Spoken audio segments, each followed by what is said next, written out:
يا صباح الخير على كل اللي بيتابعني واللي مش بيتابعني وما يعرفنيش. انا لونا. عصير قمر الدين من غير تكتلات وبقوام مظبوط وطعم يفتح النفس. لو نفسك في كوبايه ترجعك لاحلى ذكريات رمضان، جربي الطريقه دي وهتحبيه من اول مره. وما تنسيش لو عجبك الفيديو تنسيش تعملي لايك وتعملي اشتراك للقناه وتفعلي الجرس علشان يوصلك كل الفيديوهات الجديده.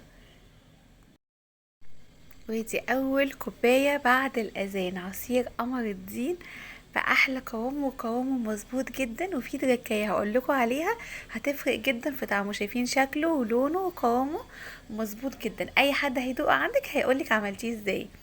بصي بقى يا ستي، اول حاجة محتاجين نص لفة قمر الدين.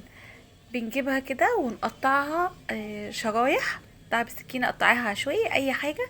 وهنجيب اي حاجة عندك هتعملي فيها العصير.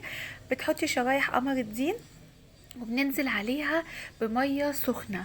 بننزل بلتر مية سخنة وبتسيبيه ساعتين اقل حاجة علشان يكون قمر الدين ساح في المية وداب خالص. بعد الساعتين كمان هنضربه في الخلاط علشان نشيل اي تكتلات موجودة فيه. بنجيب بقى الخلاط بتاعنا ونضيف العصير بتاع قمر الدين. هتلاقي فيه شوية تكتلات وحاجات كده بتاعت قمر الدين لسه ما دابتش، فهتدوب مع الضرب في الخلاط. التركية اللي بقولك عليها، حطي بقى معلقة كبيرة من بودرة الكريم شانتيه. هتفرق في الطعم جدا، بتخليه كريمي وفي نفس الوقت مظبوط، والقوام بتاعه كده ولا تقيل ولا خفيف. طعمه يجنن. جربيه بالمعلقه بودره كريم شانتيه وعليه بقى السكر زي ما انتوا حابين، از يو لايك اللي انتوا عايزينه.